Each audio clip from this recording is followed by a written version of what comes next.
Hey everyone, this is Michael again, and welcome to the Friday Night Smackdown review. And Smackdown tonight, of course, was from the PC Performance Center in Orlando. And this was a tape show tonight because WWE was doing, tape shows with Monday Night Raw and Smackdown. And we are a week away from Money in the Bank, which is going to be taking place next Sunday. And before I start the review, there was news that came out, if it's going to be true or not, but unfortunately I read earlier today that crowds are going to be coming for WWE and AEW shows. So hopefully they keep their social distance. People keep their social distance. And I gotta say that, if it does happen this week, because it said that, WWE fans and AEW fans are going to be in attendance for the shows this week. WWE for NXT, maybe. And of course, Dynamite, which is going to be taking place from the Daily's Place in Jacksonville.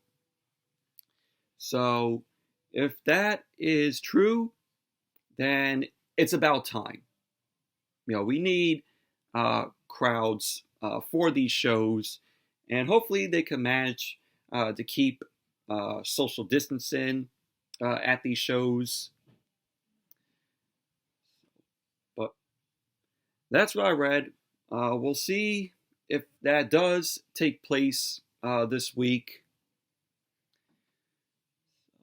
But let's get into SmackDown. SmackDown tonight, what can I say? Garbage show. SmackDown continues to be the worst pro wrestling show on TV. I mean, these shows, they're getting worse and worse every single week. SmackDown is making Monday Night Raw look much more entertaining.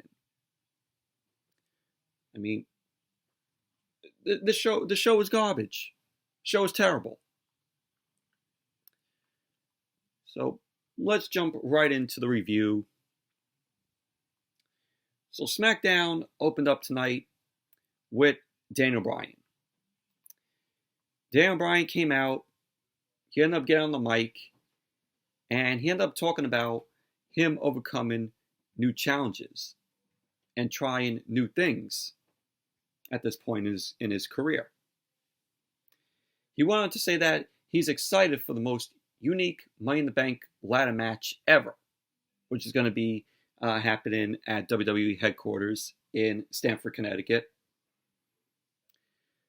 So Dan Bryan went on, talking about the Money in the Bank matches, and he says that that everyone in the matches will risk it all. So he went on about the Money in the Bank match, and he wonders if he can just take the elevator to the roof of the WWE headquarters, because apparently the Money in the Bank, both of the Money in the Bank matches are going to go around the WWE headquarters, and it's going to lead up to the headquarters roof. So they end up building the ring on top of the roof. Reminds me of that. I said this before. Reminds me of that Monday Night Raw back in '95, where they did a show on top of the headquarters. So Daniel Bryan ended up saying that he doesn't know a lot about the match, but he is excited. And he's excited for the opportunity. So Daniel Bryan ends up talking about how he cashed in the Money in the Bank years ago to win the WWE Championship from the Big Show. And he ended up saying he is something most people thought was impossible, but winning the Money in the Bank was the pivotal moment in his career, as what he said. So Daniel Bryan ended up saying that he is excited, but he's also kind of sad. He ended up saying that he was hoping his partner, his friend, and trainer, Drew Gulak, would get to be in the match with him. And he ended up going on to say that Corbin ended up ruining that opportunity. So Daniel Bryan then ended up calling out Corbin to come to the ring. So then out came Corbin. Corbin ended up scolding Daniel Bryan for calling out a king. I'm like, why are we still calling Corbin a king? King Corbin. Why? So Corbin ends up threatening Daniel Bryan, and he ends up showing us, how Cesaro and Nakamura helped him defeat Drew Gulak last week in the Money in the Bank qualifying match, which led to Corbin winning and getting to be in Money in the Bank. And Corbin ended up saying that that felt good. He ended up saying that he wants to save Daniel Bryan some time because Daniel Bryan will not be winning Money in the Bank. He ended up saying that he will stand on the roof of WWE headquarters and look down at his subjects as King Money in the Bank. Which I know that's going to be WWE Creative's choice. Calling it right now. My prediction. Corbin's going to be walking out once again Money in the Bank because he won the Money in the Bank before and he failed at that cash in. And so now I guess WWE wants to make up from that mistake and give Corbin back the Money in the Bank. But that's my prediction. Even though I would like to see Aleister Black end up winning the Money in the Bank. But WWE Creative, they're going to go with their favorite, and that's Baron Corbin. Will not be surprised if that happens. So Daniel Bryan then ended up taunting Corbin for failing to cash in his Money in the Bank. And he says that made him a loser. So Corbin ended up talking shit to Daniel Bryan, saying that he will end up like Elias. So Corbin ended up threatening to come to the ring to shut Daniel Bryan up. And so we end up having a match. So we had Daniel Bryan versus Baron Corbin. And the match was meh, in my opinion. We had both of them lock up when the match started. Corbin ended up backing off on Daniel Bryan and ended up talking trash to him. Daniel Bryan ended up landing a big kick to Corbin's leg. Corbin ended up ramming Daniel Bryan back to the corner, worked on him. Daniel Bryan then came out of the corner, ended up delivering kicks to Corbin. Corbin ended up getting back up, connected with a knee to Daniel Bryan's gut. Corbin ended up dropping Daniel Bryan with a big shoulder. Bryan came back, dropped Corbin by his knee. So then at the end of the match, you had Corbin was on the floor. Daniel Bryan ran and he tried to go for a dive. Daniel Bryan ended up getting up. And Corbin ended up using a ladder that was set up next to the ramp. And he hit Daniel Bryan with it. So the referee ended up calling for the bell. So Daniel Bryan ended up winning the match by disqualification. Post-match, Corbin was pissed. He yelled at the referee. Corbin ended up bringing a ladder into the ring. And then he brought Daniel Bryan also into the ring. Corbin ended up pointing at the referee. And he ended up saying, this is what's about to happen. So Corbin was going for the end of days on the ladder to Daniel Bryan. but Daniel Bryan ended up countering it. Daniel Bryan took Corbin down. He applied the yes lock on top of the ladder. So then we saw Cesaro and Nakamura end up coming out. Nakamura ended up delivering a Kinshasa to Daniel Bryan's head. And it was Cesaro and Nakamura being down on Daniel Bryan. Cesaro ended up sending Daniel Bryan out of the ring. Corbin ended up taking Daniel Bryan to the stage, threw him off into the ladders that were set up on the stage. Daniel Bryan ended up knocking over the ladders, and the ladders ended up landing on him. And that was basically what happened. Overall, match was meh, in my opinion. Did not even care for it.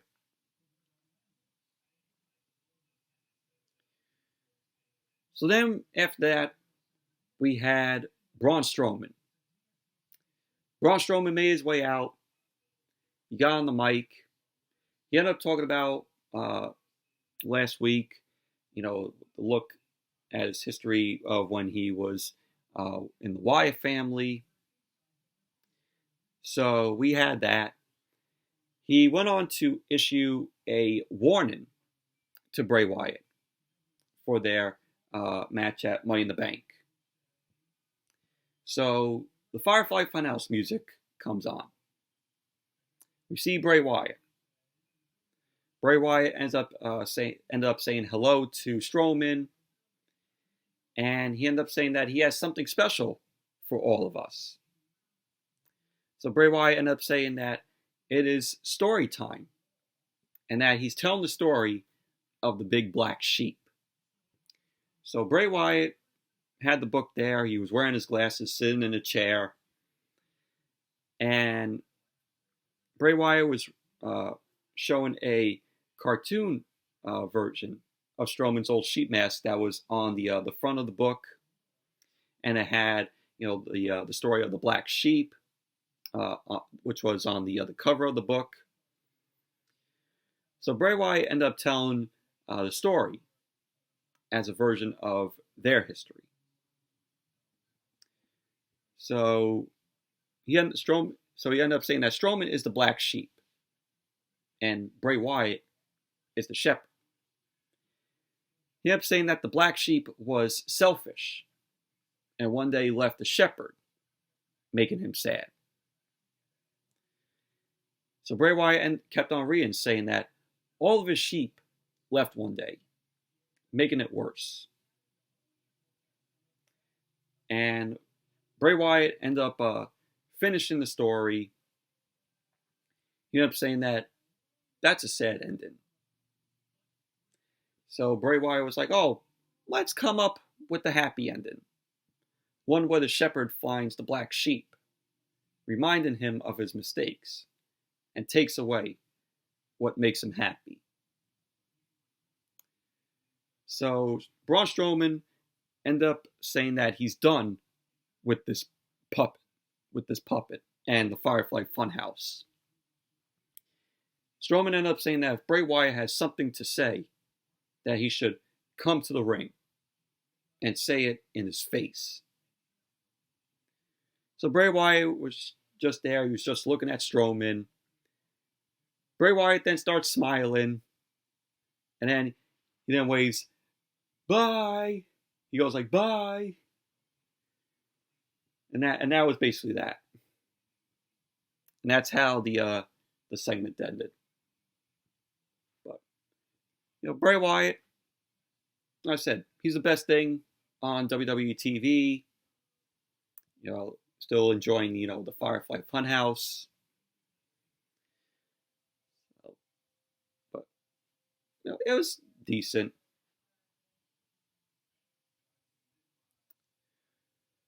So then we saw Sheamus versus Leon Ruff.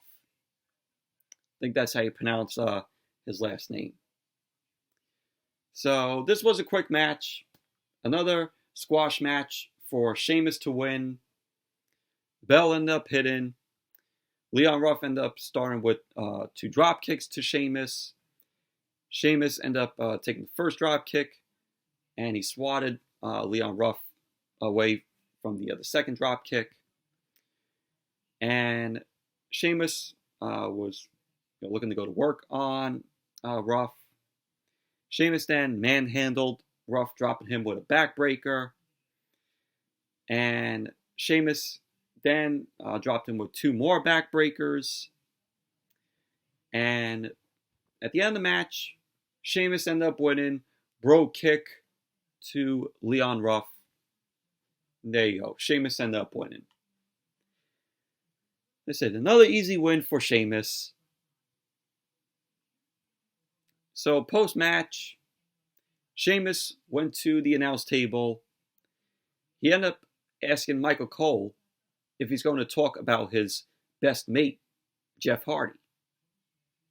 Michael Cole ended up telling Sheamus, we are going to talk about Jeff Hardy because it's time for the final part of the series on Jeff Hardy. So Sheamus ends up telling Michael Cole, oh, let's see it. And so then it ended up playing Chapter 4, the comeback in this Jeff Hardy series. So we end up seeing, Jeff Hardy end up talking about his returning from his injury, and the version that we see of him now, because Matt Hardy is no longer with the WWE. Now he's in AEW, so Jeff Hardy is on his own. So Jeff Hardy ended up saying that there is something special for him in WWE. He ended up saying that he's very blessed to be here, especially after the dark days. He ended up saying that he knows he's got it in him to get back to what he needs to do, and to do it better than he's ever done it. So he ended up saying that this is what he was born to do, and the sky is the limit for the future. And so that was basically, Chapter 4, the last part. But very enjoyable, very well put. This Jeff Hardy series that they did. So then Michael Cole then announced that Jeff Hardy will be returning on Smackdown next week. So there you go. Jeff Hardy's going to be on SmackDown next week. He's going to be returning. And so Sheamus was still standing there. He was looking at Michael Cole. Sheamus ended up telling Cole that Jeff Hardy will be here next week. But so will he. So then Sheamus ended up patting Michael Cole on the back. He ended up walking off. And that was that. So they're going to be setting up, Jeff Hardy versus Sheamus. Going to get a little feud there with the both of them. This is what it was exactly setting up for.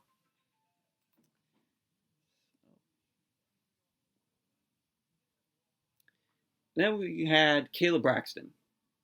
Kayla Braxton was backstage with Otis and Mandy Rose. Kayla Braxton ended up mentioning their Money in the Bank qualifying matches, because both Mandy and Otis are going to be in qualifying matches. Otis says that he beat Dolph Ziggler at WrestleMania, and that he will do it again tonight. And he says, oh, this is just the beginning. So he ended up also saying that he will win the Money in the Bank briefcase, and so will his beautiful peach, Mandy Rose. So Mandy ended up talking about facing Carmella and what's happened to her friendship with Sonya Deville. So Mandy Rose ended up saying what happened with Sonya did hurt her, but she's looking forward, not back. She ended up saying that Carmella has another thing coming if she thinks she can just moonwalk all over her. So Mandy Rose ended up saying that she is confident about she and Otis winning the briefcases because the risk is worth the reward. So then we see Mandy end up kissing Otis on the cheek. She ended up walking off. Otis was standing there all stunned. It was funny. And that was that.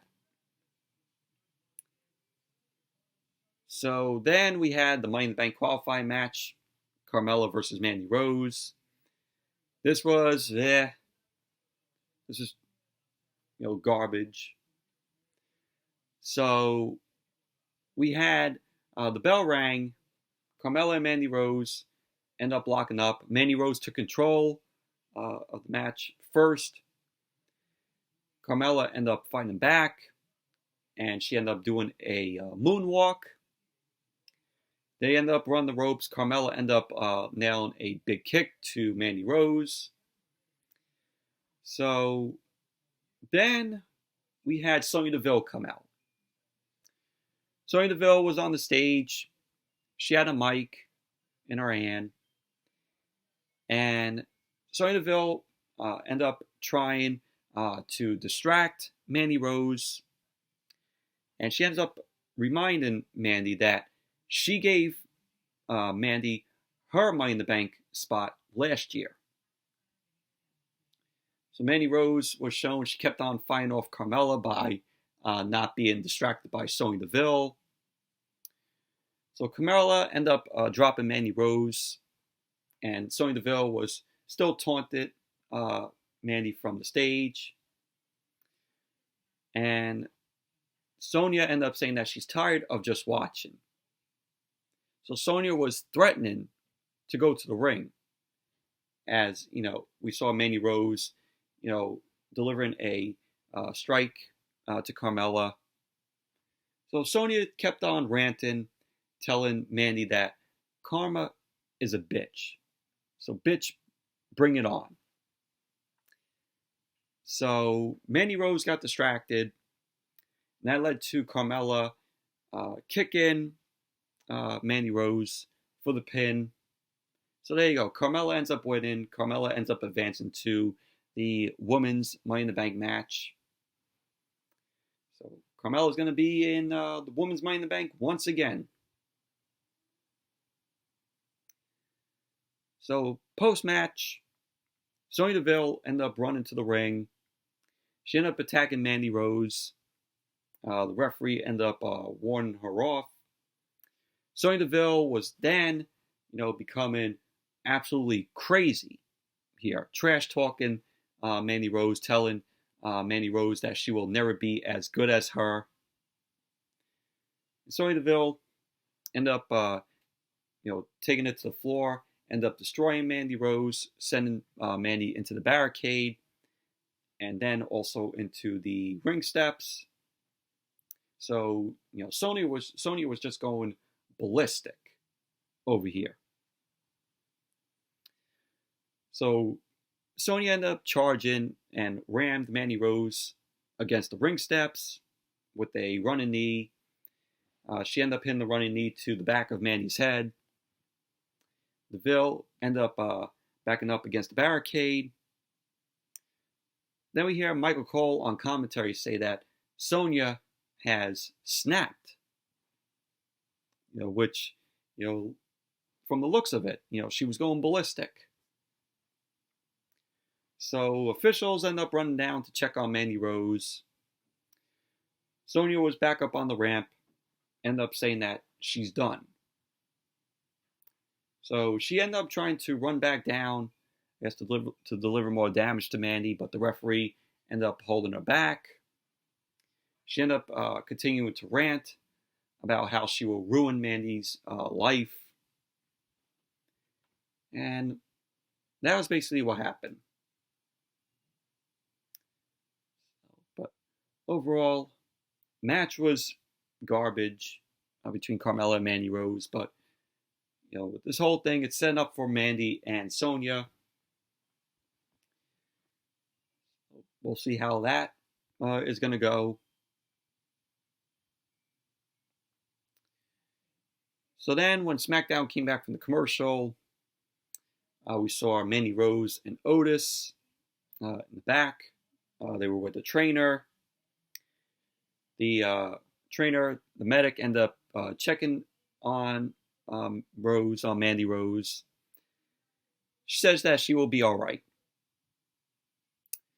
And the trainer ended up telling Otis that, he needs a few more minutes with Mandy. So Otis ended up walking out of the trainer room. Then we see Dolph Ziggler. Dolph Ziggler approached Otis, and he ended up asking Otis how Mandy is doing. And Otis was just staring at Dolph. He was breathing heavy. He looked like he wanted to punch the hell out of Dolph Ziggler. We ended up getting that, but we saw that in the main event. Dolph versus Otis, MITB Qualifying Match.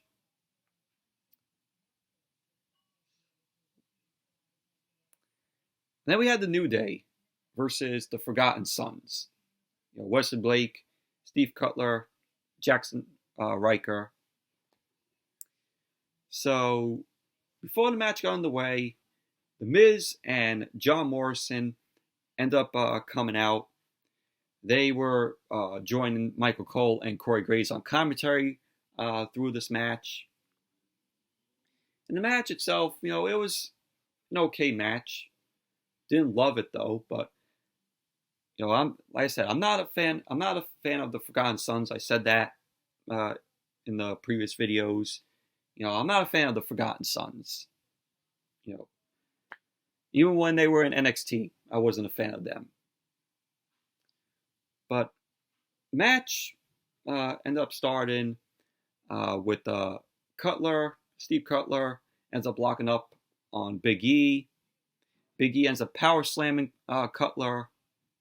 Kofi ended up tagging in. Big E and Kofi did some double teaming on Cutler. And Cutler ended up taking out Kofi, tagged in Wesley Blake. They did a double team on Kofi. Blake ended up taking Kofi into the corner and worked on him. Kofi ended up turning it around, unloaded with kicks to Blake. Kofi ended up charging in the corner with a drop kick. Blake ended up turning it around by slamming Kofi by his head. And it was just a back and forth between both of these teams. So at the end of the match, the Forgotten Sons end up winning. You had Cutler and Blake end up double teaming on Kofi. Blake went for the cover. And there you go. The Forgotten Sons end up winning the match. But match itself, it was okay match. Didn't love it.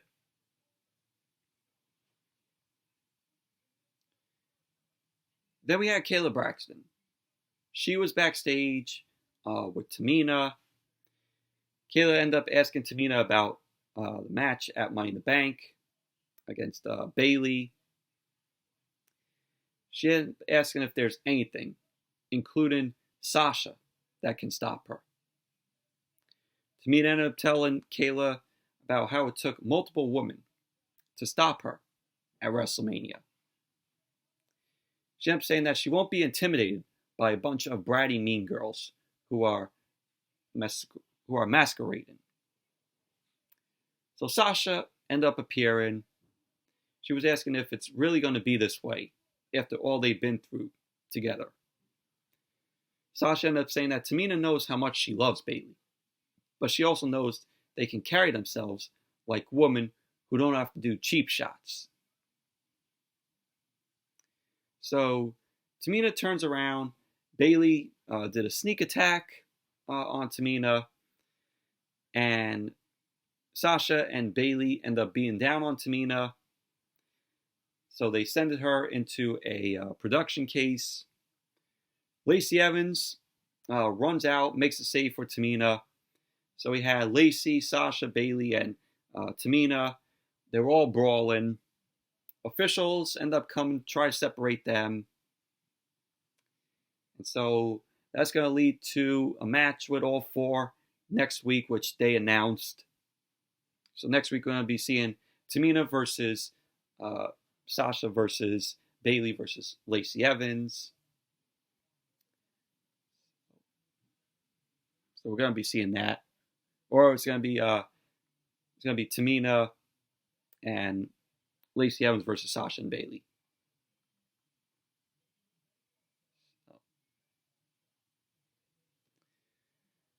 And then we had Sonya Deville. She was backstage with Dolph Ziggler. Sonya ended up saying that she wishes she would have seen the look on Otis' face when Dolph asked him how Mandy was doing. Sonya went on about how she hurt Mandy and will continue to do the same. So Sonya ended up saying Otis will be hurt by Dolph. And Dolph agreed with Sonya. Dolph ended up running Otis down, ended up saying that fans cheer Otis because they can see themselves in him, or sitting next to him on the couch drinking beers. So Dolph ends up saying that, him and Sonya both know guys like Otis never really win. So Dolph went on and says that he is a real winner. He is a real winner. And he will do what he does best in the ring. He said he's going to win tonight, then go on to Money in the Bank and win again. Then he will cash in the contract and become champion again. So Dolph ended up saying after, Sonya is done hurting Mandy, he's going to slide next to her as the new champion and make her feel better. And Sonya ended up saying, that sounds like a plan. And so Dolph ended up walking off. And then we had the main event. Otis versus Dolph Ziggler, Money in the Bank qualifying match. I'm like, what was different that we haven't even seen, that we didn't see at WrestleMania with the both of them in the ring at WrestleMania? Nothing special happened here. Other it being a Money in the Bank qualifying match. So then before the match got underway, Michael Cole ended up announcing that it's going to be, Tamina and Lacey Evans versus Bayley and Sasha for next week. So, made a mistake. I said that it was going to be Tamina versus Lacey versus Sasha versus Bayley. Apparently, it's going to be a women's tag team match. So, apologize for messing up on that. So, we're going to get that. Tamina and Lacey versus Bayley and Sasha for next week. And then it's also going to be Daniel Bryan and Drew Gulak and a partner, mystery partner, versus Cesaro, Nakamura, and Corbin. So, mystery partner that Daniel Bryan and Drew Gulak are going to choose. So that's going to be taking place next week. Plus, we're going to get a face-off between Bray Wyatt and Braun Strowman. So this is all going to be happening on the Go Home show for Money in the Bank for Smackdown for next Friday. And so then the match got underway, and as soon as the match started, Otis ended up launching Dolph to the floor with a big elbow. So that happened right when the match started. Right when the bell rang, Otis just went and launched with a big elbow to Dolph. So Otis ended up dominating on Dolph for a few minutes, and it was just back and forth between the both of them. I mean, there was really nothing great, nothing new or great that happened in this match. Like I said, what was any different that we saw when they had their match at WrestleMania? It's the same shit. Same shit that happened here tonight, only it was a Money in the Bank qualifying match. So Otis ended up winning the match. Otis ended up hitting the caterpillar, and he dropped the elbow on Dolph, went for the cover, there you go. Otis ends up winning the match. Otis ends up entering the men's Money in the Bank. But yeah, Otis won. And like I said, the match, what was any different than what we saw with them at WrestleMania? Same shit. Same match. Only difference was it was a Money in the Bank qualifying match that we saw tonight. And that was Smackdown. That was Smackdown for tonight. Garbage show. This show continues to be the worst pro wrestling show on TV. And yeah, we all thank Bruce Pritchard for this, for booking all this, and having Vince McMahon agree with whatever Bruce ends up bringing to him. That Bruce Pritchard is like, you know what? We saw Otis and Dolph at WrestleMania. Vince, how would you like if we did this match again? Only difference is it's a Money in the Bank qualifying match. And then Vince goes, yes, that's a good idea. That's good shit. Yeah. I don't even know what to say anymore. These shows are garbage. Smackdown. Every single week, this show continues to get worse and worse. And Bruce is happy about this. He's probably happy about this. That we're seeing the same shit every single week. Seeing the same match, with Otis and Dolph. Yeah. So, anyways, that's it for the Smackdown review. Thank you all for watching. Hope you all enjoyed this review, and definitely give the video a thumbs up, comment, subscribe, and until next video, I'll see you all later.